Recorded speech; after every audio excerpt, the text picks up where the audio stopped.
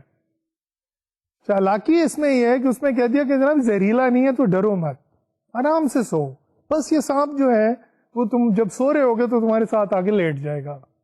اب اس سے ہوا کیا, they actually believed the message, کہ اس میسج کی جو کوالٹی ہے کہ it is a believable message, and because it's a believable message, ہوتا کیا تھا کہ American soldiers were up all night thinking کہ یار وہ سانپ آ کے ہمارے ساتھ لیٹ نہ جائے. There was no such snake in existence. So basically what I wanted to share with you was some examples of how psychologists can play a role. It can be a positive role, it can be a negative role, and regardless of the role in counter-terrorism, we must understand the real reasons for terrorism, and the onus falls on the policy makers and the decision makers. ہمارا role ہے لیکن وہ بہت minimal role ہے. ہاں, اس role میں psychologist کو اگر انوالو کیا جائے تو we can have better results. With these words, I bid you farewell. خدا حافظ.